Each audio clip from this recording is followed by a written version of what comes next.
And there weren't that many school kids on board, which was good because it was an 8:20 bus. I thought that might be an issue, but it wasn't too bad. What was an issue though is that at the university, 3 young guys got on board, and I've got to tell you, they just, as soon as they walked past me, I nearly choked. The BO was that bad. I have never experienced such bad BO in my life as what happened when they walked past. So maybe I'm a convert to the masks, but not normal masks. Gas masks might be what's needed if the general public are going to smell that bad. Oh, that was just disgusting. It was absolutely chokingly bad BO. So not looking forward to hopefully the bus trip. Oh, I got off, thank God, at Smithfield, so there's only one stop, thank God. Well, I'm at the bus stop where Cairns Central is, right down the other end of the centre, and I've got to wait about a quarter hour for my bus, so that's not too bad, I guess. Very disappointing. There weren't that many specials there at Woolworths. I was rather disappointed with what was on display today, so that was not good. Didn't have much luck with my appointments either, medical appointments. There was a few things missing, so I've got to get another appointment as a follow-up, so that was a bit of a stuff-up. So you get used to that, fortunately. But I'm going to get back early because I didn't have one of my major appointments today, so that was, yeah, so it's a little earlier in the day. Yeah, not the nicest bus stop in the world, but no, not many are very nice. It's quite a hot day actually.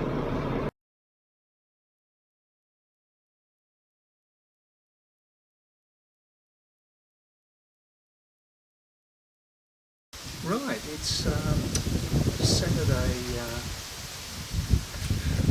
late morning.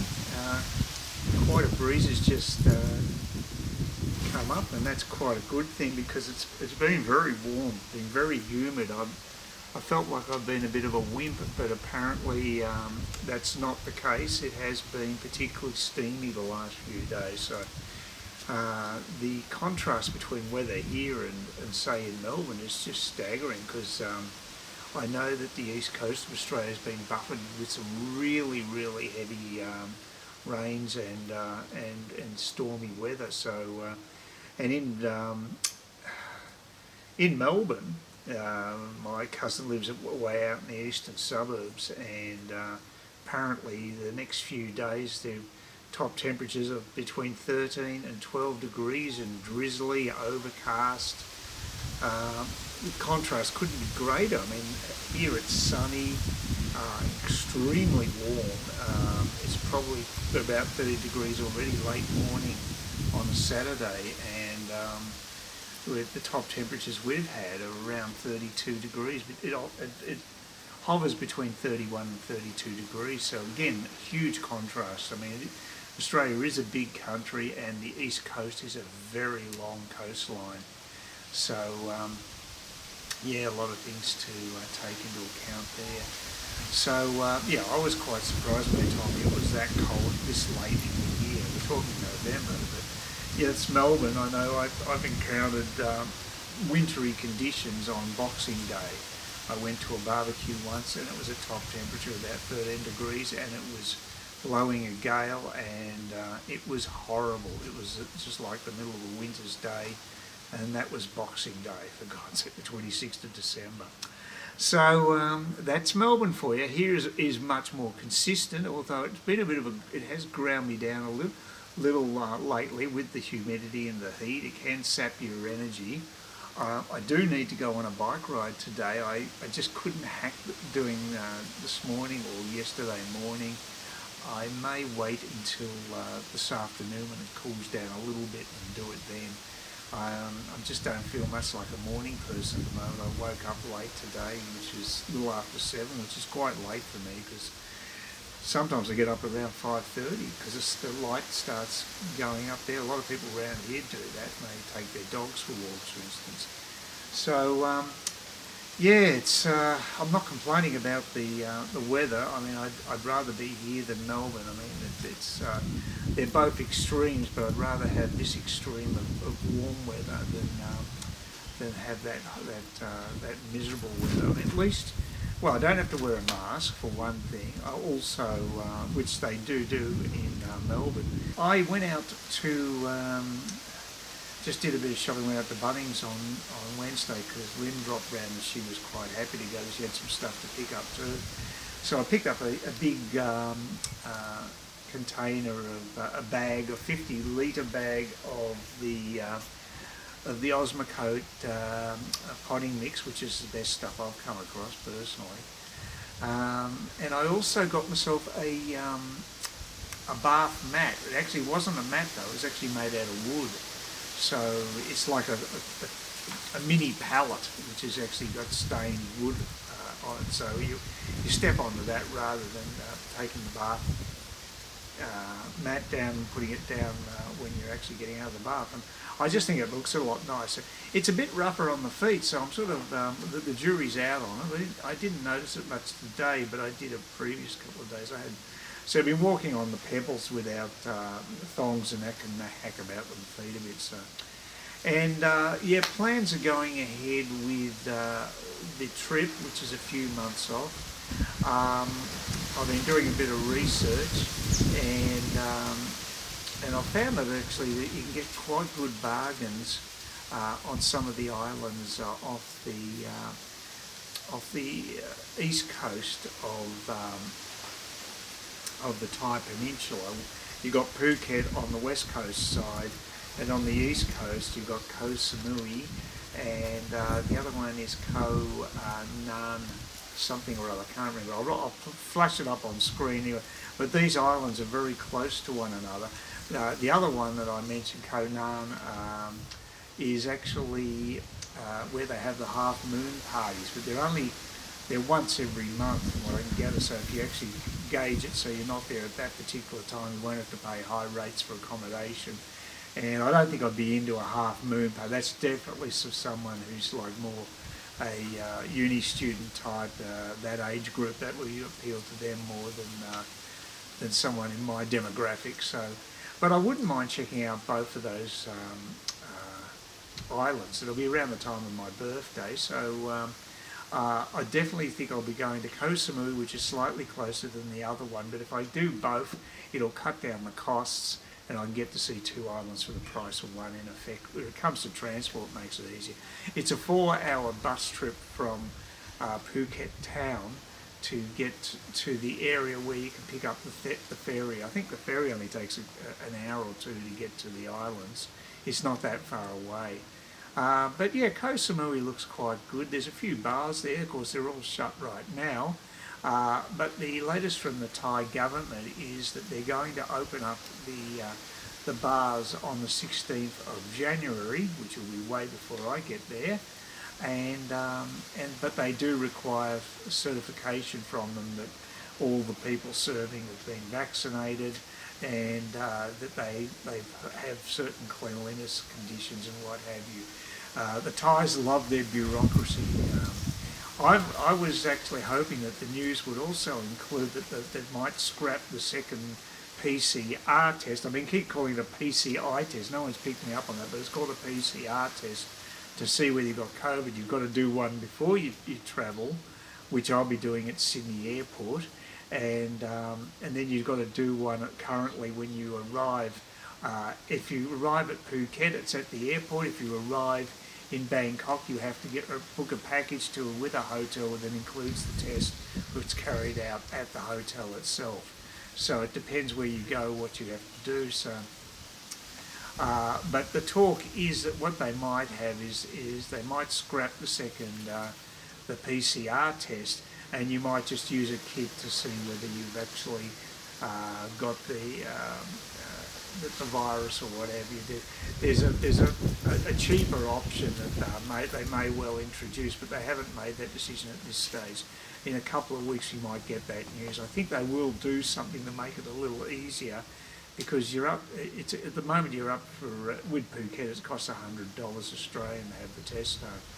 But look, I think the actual islands would be quite good to check out. I might just do a week in each island, but I might actually cut short my time in Patong and make it more island-based this trip. I don't know either. I'll do more research. I've got stacks of time. That's the one great thing I've got. Yeah, I'll just basically take my time and getting things done regarding the trip, and every day I get another barrier. I finally got myself the vaccination certificate, the International Vaccination Certificate today. I've been trying to get it done on a couple of other occasions, and the reason I couldn't get it done was because it's got this stupid question. It says you've got to give your passport details. Then it asks for your middle names. So what I've been putting in is my first name and my middle name, seeing they ask for names, and that's what was preventing me from getting the actual certificate. So today I thought, oh well, I'll just put my second name in there, and it worked. But it's just badly phrased, so it basically put me off, and I was going to ring up to find out what was going on. But luckily I worked that one out myself. But then, of course, being a government thing, of course, it's not as simple as that. I got that sorted, and then I tried to actually see the actual certificate, the International Vaccination Certificate, which has a QR code as part of the actual document, and I couldn't get it to open. I was using Google's browser, so what I did then was I basically switched to using the one for Microsoft, the Microsoft browser, and I was able to get it to actually open up a separate page, which was the actual document, and I downloaded it into my document, so I've got a copy of it now. It's a PDF file, so that's. Although I've heard actually with the Thai pass that you have to actually apply for, that's one of the documents required. Also, your proof of insurance. But if you they don't accept PDF files from what I can gather, so you're going to have to basically convert it into a JPEG file or some other format. It's also bloody complicated, you know. I know a lot of people getting very frustrated with the whole process, and of course there was a time when they may have fixed this now, but you couldn't get, if you had a Hotmail account, they were unable to send you a confirmation that you passed all the requirements of the Thai pass, and they're going to give you the okay. People have been waiting for weeks to get a response, and if they've got a Hotmail account, they'll never get a response because they can't send to that particular email address. It's just crazy. But it's not just the Thai government. The Australian government hasn't exactly covered itself totally in glory with this thing. I've finally worked that out, but I'm reasonably computer literate, so someone who has no idea about computer literacy, that's why when I rang up that phone number, the helpline, they had long wait times. I know why now. Anyway, those hurdles are finally done. That's a good thing to get that one out of the way, because that's been hanging over my head. The next thing I want to do is actually get the visa arranged through the Thai embassy. Now I have to send my my passport to the Thai embassy with a photo for the visa photo as well. Passport photo, which I've got I've got some spares that I got when I got the actual passport, so that should work okay. And that's going to cost me $60 plus the postage, so I could get that done in Thailand. Go and get the renewal after the initial 30 days. They just give you, automatically stamp you coming from Australia. But then again, there's no guarantee they're going to give you the full 30 days. It might only be 7 days. So I didn't want to take that risk. I'd prefer to just get the full 60-day visa, and I can apply for that by sending my passport into Canberra or Sydney. So I'll get that arranged. The other thing that annoys me about it is that they mentioned payment. They said cash or money order or something like that. There's no mention of paying by credit card. I found that extraordinary. I don't understand what that. Maybe they do accept credit card. They just haven't mentioned it. Also, the questions they asked were out of date. The document that you actually get from the Thai embassy is out of date. It's the old system they had with the sandbox. So it's not even the current situation. To be fair to them, the situation seems to change every 24 hours. But surely the Thai embassies around the world can be sent information electronically from Bangkok with the updated information. I mean, it's not that difficult to do. It's all done electronically. Yeah, well, anyway, these are the sorts of crappy things you have to put up with. And I think that they are, the Thailand, creating all these hoops for people to go through, is going to put off a few people turning up there for tourism. A few people already commented to say they're just not going to go through this crap. Because I'm not going to be travelling there for a few months, hopefully things will be a little easier by then. Certainly there's plenty happening in Patong. The bar scene there is full bore, or maybe not full bore, but it's certainly lively enough. So I don't think there's going to be a problem having a bit of nightlife there, which is what I want to do anyway. So that's good. So that's that. I think probably Phuket is the best place to go if you want to have a drink in Thailand at a bar. Apparently, in Pattaya, it's just a ghost town, and it won't change until the 16th of January, according to the latest edict coming from Thailand. That's going to kill business there, absolutely kill it.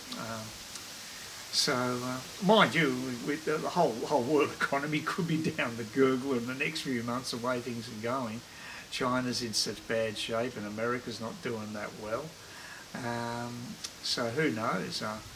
I've actually bought some shares that I'm hopefully going to be able to take a trade profit on, but it might be the worst possible time to do it. It's just that I've seen these shares go up and down predictably for some time now, and I think, look, I've got to get a piece of this action, because if I just sit by and watch this, it's driving me nuts, because I know which shares can move in a certain range. But we could be in for a major correction. But again, the other side of the coin is, with this extra inflation we've got now, maybe share prices, house prices and everything are just going to keep going up and up, because inflation is now in the system and it's not transitory. All the BS we get told by these government organisations and